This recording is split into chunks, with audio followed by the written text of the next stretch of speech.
जमशेदपुर नाम के गांव में एक बूढ़ी औरत जानकी रहा करती थी। उसको 3 लड़कियां थी। पहली का नाम था दिशा, दूसरी का नाम था जिया और तीसरी का नाम था गीता। जानकी अपनी दोनों बेटियों से बहुत प्यार करती थी, लेकिन छोटी बेटी गीता से वो नफरत किया करती थी, क्योंकि उसका जन्म होने के बाद उसके पिताजी गुजर गए थे और उनके कमाने का जरिया भी खत्म हो गया था। जानकी उसे बहुत भला बुरा कहती, मगर गीता अपनी माँ होने के कारण उसे उल्टा जवाब नहीं देती थी।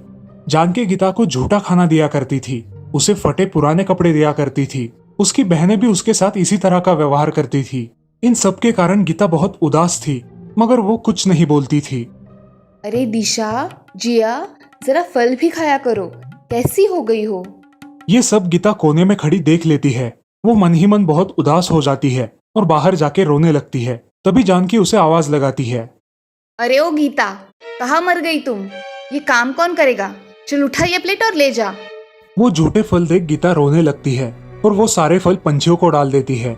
ऐसे ही बहुत दिन बीत जाते हैं। भरपेट खाना ना मिलने की वजह से गीता की तबीयत भूख के मारे खराब हो जाती है, मगर घर के सारे काम उसे ही करने पड़ते हैं। एक दिन वो हमेशा की तरह अपने काम कर रही थी।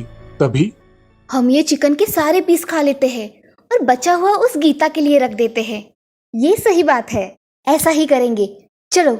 ऐसा बोल के दिशा और जिया वहां से चली जाती है। तब गीता वहां आती है और मेज पर पड़े चिकन के खाए हुए पीस देखकर उसे बहुत बुरा लगता है। उसकी वो खाने की इच्छा भी नहीं होती। वो सारा खाना एक प्लेट में निकालकर अपने घर के बाहर कुत्तों को खिला देती है। वो एक बड़ी पहाड़ी पर चली जाती है और जाते समय अपने हाथ में एक लकड़ी की काठी लेकर जाती है। पहाड़ी पर पहुंचकर वो एक जगह बैठ जाती है और फूट फूट कर रोने लगती है। बहुत देर हो जाने के बाद उसे वहां से एक आवाज आती है। गीता, गीता, मेरी बच्ची, तुम क्यों रो रही हो? क्या हुआ है? कौन हो आप? आपको मेरा नाम कैसे पता? मैं जादुई दादी हूँ। मेरे पास जादू है। मैं मेरे जादू से कुछ भी कर सकती हूँ। तुम्हें क्या हुआ है बताओ? जादुई दादी, मेरे घर में माँ और 2 बहनें रहती है। वो मुझसे सौतेलों सा व्यवहार करती है। मैं उनके लिए उनके सारे काम करती हूँ, फिर भी मुझसे वो ऐसा व्यवहार करती है। मैं क्या करूँ? मुझे हमेशा झूठा खाने को देती है। आज भी मैं बहुत भूखी हूँ, मुझे खाना चाहिए।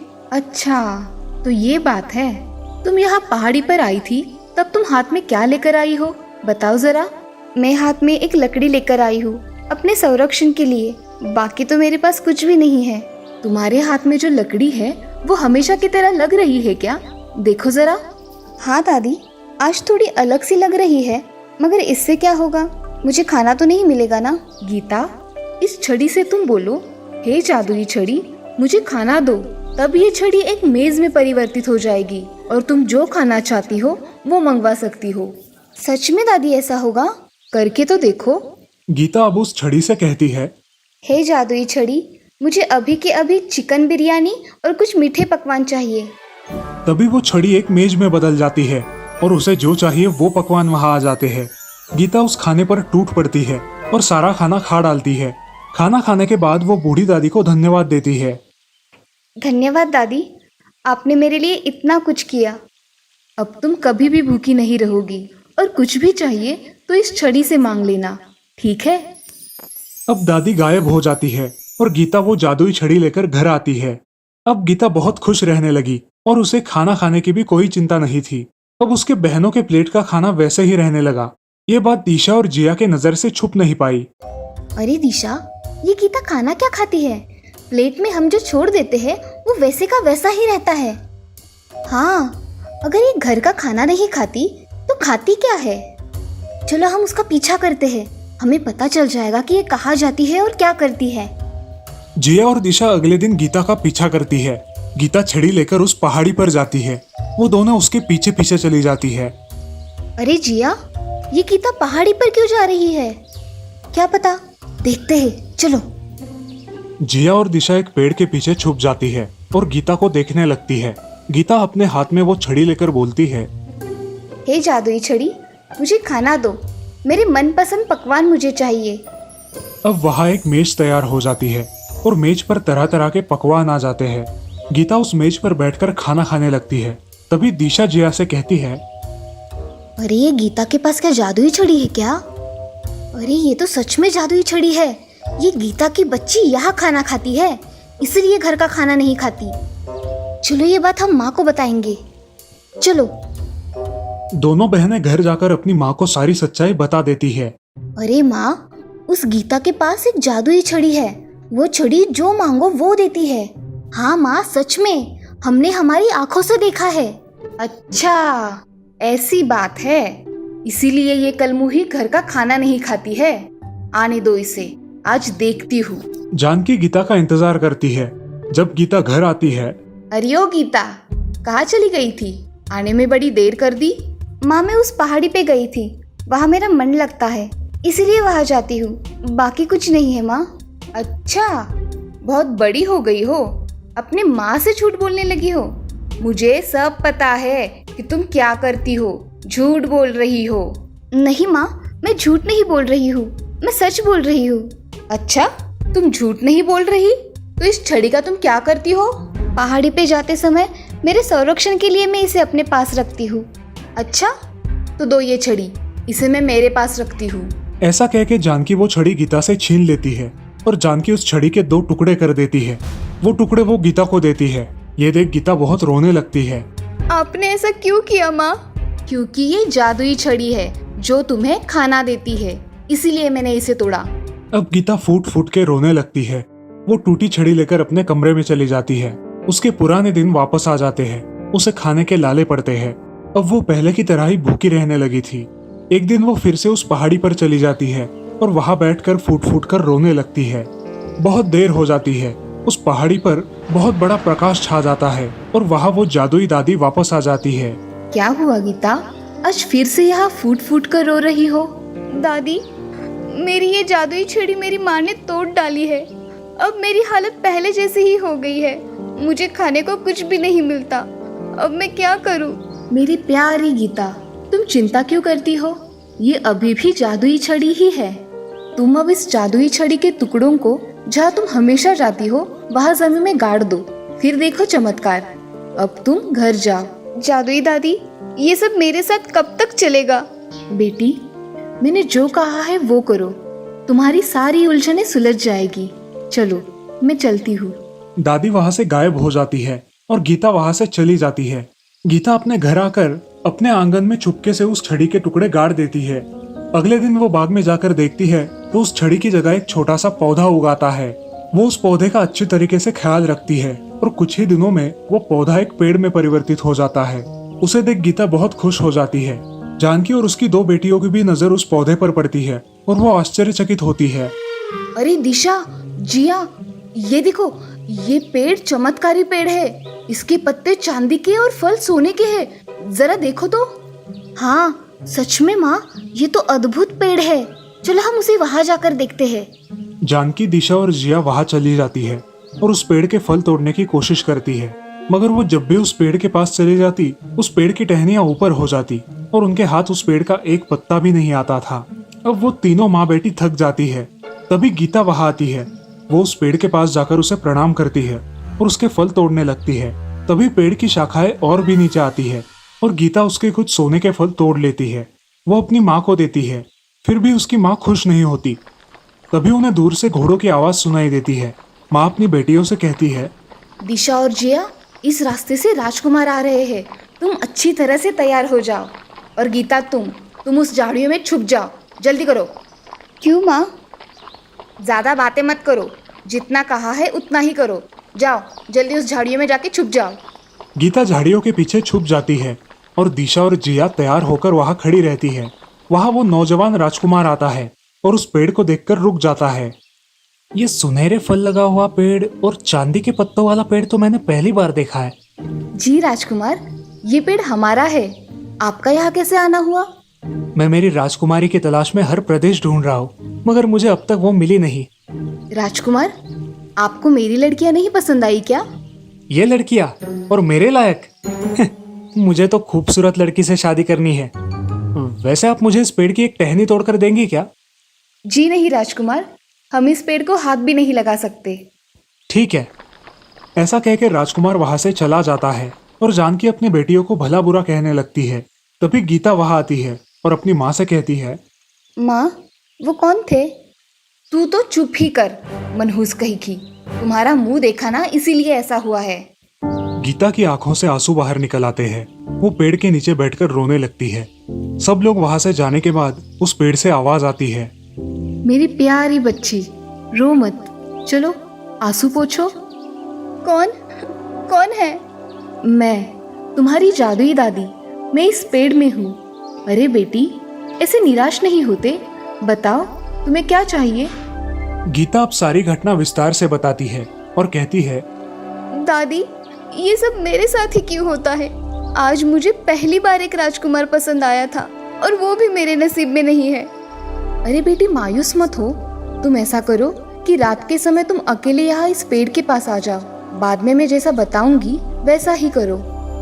गीता अपने आंसू पोंछकर अपने घर चली जाती है। गीता घर के सारे काम पूरे करके अपने कमरे में सोने जाती है और रात होने का इंतजार करती है। जब रात हो जाती है तब गीता उस पेड़ के पास चली जाती है। उस पेड़ में से अब दादी की आवाज आने लगती है, आओ बेटी गीता, अब तुम मेरे पेड़ की एक टहनी तोड़ो और इस पेड़ के सामने आके खड़ी हो जाओ। पेड़ को हाथ लगाते ही उसके कपड़े मलमल के बन जाते हैं और उसके पोशाक पर हीरे लग जाते हैं। गीता अब उस रूप में बहुत सुंदर लगती है। गीता, अब तुम इस पेड़ का एक पत्ता तोड़ो और देखो क्या होता है। पत्ता तोड़ते ही वो पत्ता बहुत बड़ा बन जाता है और दादी गीता से कहती है, गीता, अब तुम इस पत्ते पर बैठ जाओ। ये पत्ता तुम्हें तुम्हारे राजकुमार के पास ले जाएगा और तुम उसे ये टहनी दिखा दो। गीता बहुत ही सुंदर दिखने लगती है। तब गीता उस चांदी के पत्ते पर बैठकर राजमहल में राजकुमार के कक्ष के पास खड़ी हो जाती है और उसे आवाज लगाती है, राजकुमार, राजकुमार, तुम कहाँ हो? देखो, मैं आ गई। राजकुमार अपने कक्ष से बाहर आ जाता है और वो गीता को देखते ही रहता है। राजकुमार, मैं आपके लिए ये सुनहरे पेड़ की टहनी तोड़ लाई हूँ। क्या बात है! हे सुंदर लड़की, क्या तुम मुझसे शादी करोगी?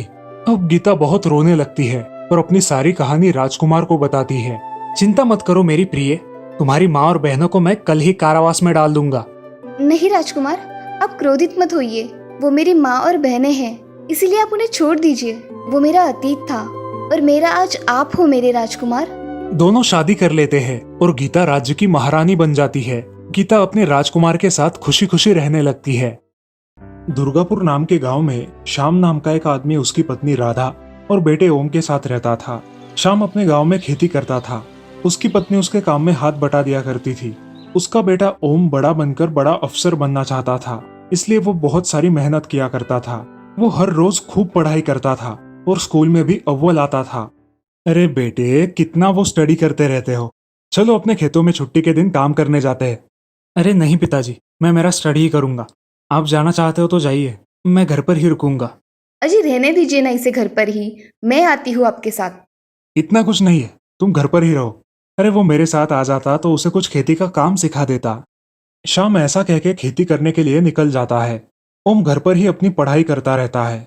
अगले महीने में ओम की परीक्षा का रिजल्ट आता है और वो पूरे जिले में अव्वल आता है।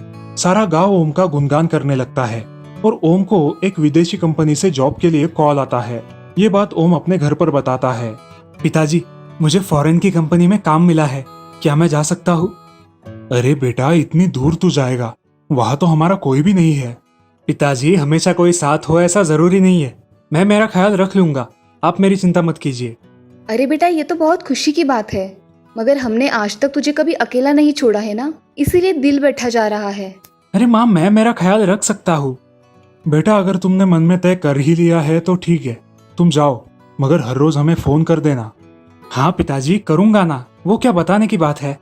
ओम फॉरेन निकल जाता है और वहां जाते ही अपने माँ बाप को फोन करता है। पिताजी, मैं ओम बोल रहा हूँ, यहाँ पहुँच गया हूँ, सब ठीक है। पहुँच गए बेटा, अपना ख्याल रखना। हाँ पिताजी, आप भी अपना ख्याल रखना। राधा और श्याम अपने खेत में काम करके अपना वक्त बिताते थे। ऐसे ही बहुत दिन बीत जाते हैं। उनके गांव में अब चोरियों के किस्से हर रोज सुनाई देने लगे थे। हर रोज किसी न किसी के घर में चोरी हुआ करती थी। श्याम और राधा भी बहुत डर गए थे। गांव के लोगों को पता नहीं चल रहा था कि चोरियां कौन कर रहा है। मगर एक दिन गांव की बूढ़ी औरत ने कुछ डाकुओं को गांव में आकर चोरी करते हुए देख लिया। अब सारे गांव वाले बहुत डर गए थे। रात के समय कोई भी बाहर नहीं निकलता था। ऐसे ही एक दिन सरपंच और गांव के लोग एक जगह जमा होकर बात कर रहे थे। अरे भाइयों, हमारे गांव में हर रोज चोरियां हो रही है, इसका क्या करे? पुलिस को जाकर कंप्लेंट करे क्या? नहीं सरपंच जी, अगर हमने उनके खिलाफ कंप्लेंट कर दी तो वो गांव के लोगों के जान के साथ कुछ ना कर दे। इससे अच्छा हम हमारा सारा पैसा और जवाहरात बैंक में रखाते हैं। हाँ, ये सही है। अगले ही दिन ओम का फोन आता है। नमस्ते माँ, मैं अगले महीने घर आ रहा हूँ। सच में बेटा? जल्द आ जा, अब तुम्हारी बहुत याद आ रही है। ओम अगले महीने ही घर आता है और अपने साथ अपनी गर्लफ्रेंड साशा को लेकर आता है। सारे गांव वाले ओम की तरफ देखते ही रहते हैं। उधर राधा पूजा की थाली लेकर अपने बेटे का स्वागत करने के लिए खड़ी होती है। वो अपने बेटे के साथ किसी और लड़की को देखकर शाम से कहती है, अजी सुनते हो, ये हमारे ओम के साथ जो लड़की है वो कौन है? मुझे क्या पता वो कौन है, देखते हैं। ओम घर पर आता है और उसकी माँ उसकी आरती उतारती है। अरे बेटा, ये तुम्हारे साथ आई हुई लड़की कौन है? माँ, ये मेरी गर्लफ्रेंड साशा है। ये मेरे साथ मेरी कंपनी में काम करती है। हम एक दूसरे को बेहद पसंद करते हैं। अरे मगर अरे माँ, तुम समझा करो, हमें जीवन साथ में बिताना है। तुम्हें क्या प्रॉब्लम है? अजी सुनते हो, ये ओम क्या कह रहा है? बाद में बात करते हैं।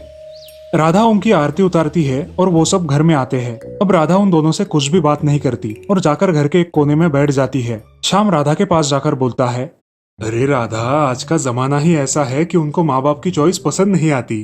पूरा जीवन उनको साथ बिताना है। उन्होंने फैसला किया है तो ठीक है, तुम दिल पे मत लो। अरे मेरे घर में ये फिरंग बहू और इसे कुछ भी नहीं आता, अब मैं क्या करूं? ठीक है, तुम ज्यादा मत सोचो, देखा जाएगा क्या करना है। राधा और शाम अपने कमरे में आराम करने जाते हैं और इधर ओम और साशा भी रूम में आराम करते हैं। राधा सुबह उठकर अपने सारे काम कर लेती है। वो किचन में कुछ खाना पका रही थी। तभी साशा नहाकर उसके पास आती है और उसे कहती है, मम्मी, क्या मैं आपकी कुछ मदद कर दूं? नहीं बहू, तुम तुम्हारा काम करो, मैं कर लूंगी। तुम नई नई आई हो तो कुछ आराम कर लो, बाद में करना। साशा सोच में डूब जाती है। मुझे लगता है कि माँ मुझसे खुश नहीं है, मुझे कुछ करना चाहिए। देखते देखते रात हो जाती है। अब साशा सोने जा रही थी, तभी उसे किसी की आवाज सुनाई दी। वो चुपके से रूम के बाहर निकली और उसने देखा कि उनके घर में कुछ चोर है। वो चोर उनके घर में गहनों की चोरी कर रहे थे। कौन हो तुम? इतनी रात को हमारे घर पे क्या कर रहे हो? ये सुन के वो सारे चोर वहाँ से भागने लगते हैं। तभी साशा उनके सामने जाकर खड़ी हो जाती है। कौन हो तुम? हमारे घर में क्या कर रहे हो? साशा को देखकर चोर भागने लगते हैं, लेकिन साशा उन्हें पकड़ लेती है। साशा कराटे और एथलेटिक में माहिर थी, इसीलिए वो चोरों से मुकाबला कर सकती थी। उसने चोरों को पकड़कर मारना शुरू किया। चोरों के चिल्लाने की आवाज सुनकर गांव वाले और घर के सभी लोग जाग गए। सब वहाँ इकट्ठा हो गए और देखा तो साशा चोरों की पिटाई कर रही थी। अब आएगा क्या चोरी करने? करेगा फिर से चोरी? साशा सारे गुंडों की खूब पिटाई करती है और ओम शहर के पुलिस को फोन करता है। कुछ देर बाद पुलिस वहाँ पर आती है। इन्हें किसने मारा है? मैंने मारा, ये चोरी कर रहे थे। अच्छा हुआ आपने इन्हें पकड़वा दिया, ये हमें कब से चकमा दे रहे हैं, अब आए हाथ में।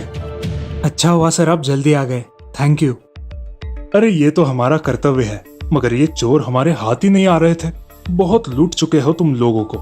साशा जी, आपका खास करके धन्यवाद, आपकी वजह से ही ये चोर मिले हैं। अब पुलिस वाले चोरों को लेकर चले जाते हैं। अरे ये लड़की कौन है जिसने इन्हें पकड़ा दिया? अरे वो मेरी होने वाली बहू है, उसका नाम है साशा। राधा अब बड़े गुणगान गाकर अपने बहू के बारे में सबको बताती है। कुछ दिनों बाद ओम और साशा की भारतीय रिवाज से शादी हो जाती है और वो दोनों खुशी खुशी वापस फॉरेन लौट जाते हैं। उस गांव में फिर कभी चोरियां नहीं होती। इस कहानी से हमें ये सीख मिलती है कि कभी भी किसी को कम नहीं समझना चाहिए, हर एक के गुणों का सम्मान करना चाहिए। श्रीरंगपुर नाम के गांव में राजेश नाम का भेलपुरी वाला रहता था। वो बहुत अच्छी भेलपुरी बनाता था और उसकी भेलपुरी गांव वालों को बेहद पसंद थी। उसकी भेलपुरी खाने के लिए लोग देर देर तक रुका करते थे। ऐसे ही बहुत दिन बीत गए थे। राजेश का धंधा बहुत अच्छा चल रहा था। वो दिन भर अपना काम कर लेता था और दोपहर होने के बाद भेलपुरी बेचने के लिए गांव में गली गली घूमता था, जिससे उसकी भेलपुरी जल्दी खत्म हो जाती थी और वो रात को अपने घर चला जाता था। उस गांव में 8 बजे के बाद कोई भी गांव के बाहर नहीं जाया करता था। उस गांव में ऐसी कहावत थी कि रात के समय उस गांव में एक चुड़ैल आती है। वो गांव के बाहर के कब्रिस्तान में रहती है, मगर ये कहावत कुछ लोग मानते थे और कुछ लोग नहीं। एक दिन राजेश अपने गांव में बहुत देर तक भेलपुरी बेचता है और वो ये नहीं जानता था कि सच में चुड़ैल आती है या नहीं। उस दिन वो अपना भेलपुरी का ठेला लेकर घर जा रहा था। तभी अचानक उसे वो चुड़ैल गांव में घूमती नजर आई। वो जल्दी जल्दी अपने घर जाने निकला, लेकिन उसके ठेले के पहियों की आवाज आते ही उस चुड़ैल की नजर उस पर पड़ी। मिल गया मुझे मेरा पहला शिकार, अब तुझे नहीं छोड़ूंगी।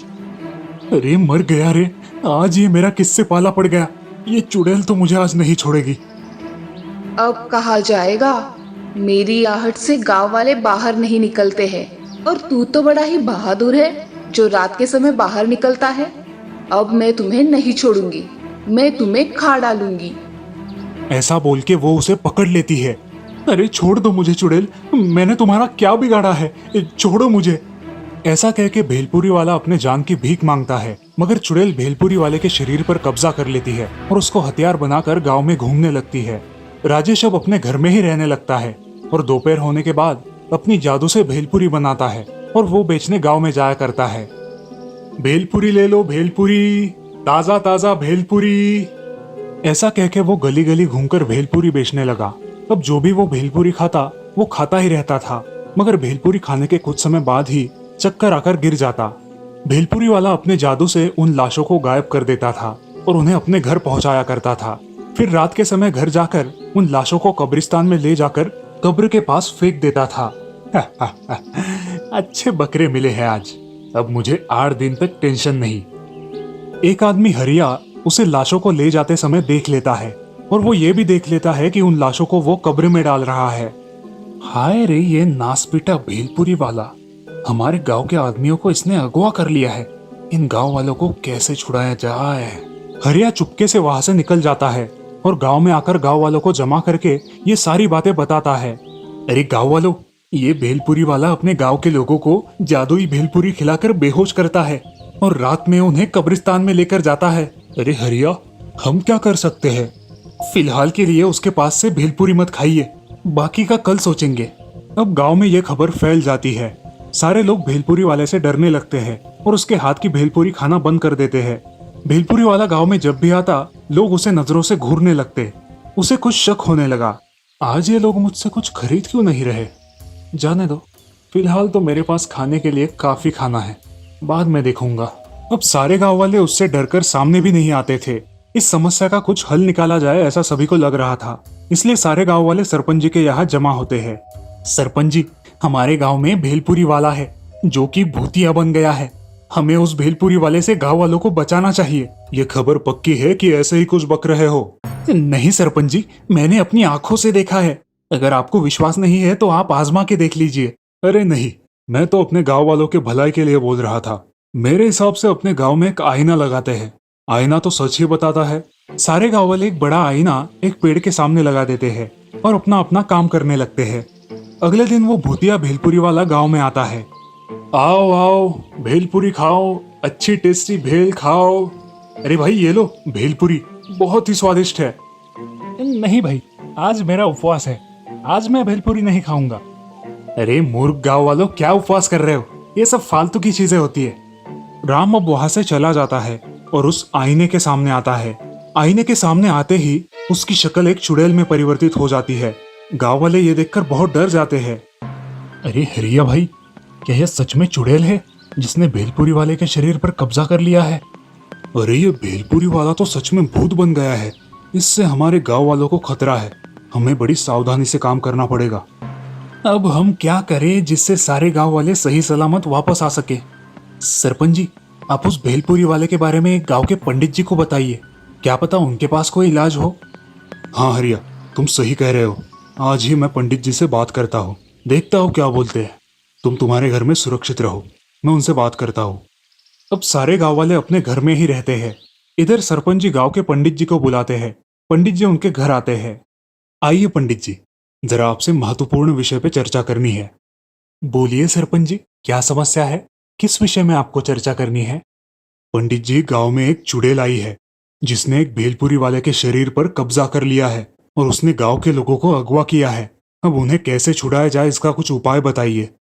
ठीक है, ऐसा बोल के पंडित जी आंखें बंद कर लेते हैं और ध्यान लगाते हैं। कुछ देर बाद आंखें खोल के वो बोलते हैं, आपके गांव में एक चुड़ैल ने भेलपुरी वाले के शरीर पर कब्जा कर लिया है और अब वो गांव के लोगों को अगवा करके कब्रिस्तान में ले जा रही है और वहां अपनी कब्र में डाल रही है। पंडित जी, अब आप ही बताइए कि हम क्या करें जिससे सारे गांव वाले इस चुड़ैल की बला से बच सके। सरपंच जी, आप सब लोगों को एक जगह जमा होकर उसे अपनी बातों में उलझा रखना है। तभी मैं वहां आकर मंत्र जाप करूंगा और उस पर जल छिड़कूंगा। जिससे वो चुड़ैल हमेशा हमेशा के लिए यहाँ से चली जाएगी। ठीक है पंडित जी, आप कल आइए, मैं सब गांव वालों को लेकर नीम के पेड़ के पास मिलता हूँ। ठीक है सरपंच जी, अब मैं चलता हूँ। पंडित जी वहां से चले जाते हैं। सरपंच जी सारे गांव वालों को अगले दिन गांव के बीचों बीच नीम के पेड़ के पास जमा होने बोलते हैं। सारे गांव वाले अगले दिन गांव के बीचों बीच जमा हो जाते हैं। आ गए सारे गांव वाले। अब वो भेलपुरी वाला उसके घर से निकलकर यहाँ आएगा और हम सबको एक साथ देखकर हमें मारने के लिए आएगा। सब लोग तैयार हो जाओ। आ गए सब गांव वाले, कोई रह नहीं गया है ना। अब कुछ देर में भेलपुरी वाला अपने टाइम में गांव में भेलपुरी बेचने आता है, लेकिन गांव के गलियों में कोई ना देखकर वो सोचता है, अरे आज इन गांव के लोगों को क्या हुआ है, सारे के सारे कहाँ चले गए। भेलपुरी वाला बहुत देर तक घूमता है मगर उसे कोई दिखाई नहीं देता। उसे शक हो जाता है, तभी उसे सारे लोग एक जगह पर जमा दिखाई देते हैं। अरे वाह, आज सबको मरना है, सब एक जगह पे जमा हुए हैं, मुझे तो आज बहुत सारे शिकार मिलेंगे। ऐसा कह के भेलपुरी वाला अपने भेलपुरी की गाड़ी लेकर आगे चला जाता है। अरे भेलपुरी ले लो गांव वालों, बहुत ही स्वादिष्ट भेलपुरी है। सारे गांव वाले उसकी तरफ देखते हैं और उसे देखकर अनदेखा करते हैं और अपनी अपनी बातों में उलझे रहते हैं। अरे भेलपुरी ले लो गांव वालों, बहुत ही स्वादिष्ट भेलपुरी है। अरे हमें तुम्हारी भेलपुरी नहीं चाहिए। हरिया उसे अपनी बातों में उलझा के रखता है। तभी वो भेलपुरी वाला उस आईने के सामने जाता है। पंडित जी तुरंत उसी समय उसके शरीर पर मंत्र जाप करके जल छिड़कते हैं और वो चुड़ैल जोर जोर से चिल्लाने लगती है, मेरे साथ धोखा, छोड़ूंगी नहीं मैं तुम सबको। ऐसा कह के उस चुड़ैल का बदन आग से जलने लगता है और वो मुक्त हो जाती है। भेलपुरी वाला जमीन पर गिर जाता है और गांव के लोग उस कब्र से मुक्त होकर गांव में वापस आते हैं। ये सब देख के गांव वाले बहुत खुश होते हैं। धन्यवाद पंडित जी, आपकी मदद से सारे गांव वालों की जान बच गई है। अरे वो चुड़ैल अब मुक्त हो गई है, अब वो यहाँ वापस कभी नहीं आएगी। आप निश्चिंत होकर गांव में रह सकते हैं। धन्यवाद पंडित जी, आपकी बड़ी मदद मिली, आपका शुक्रिया।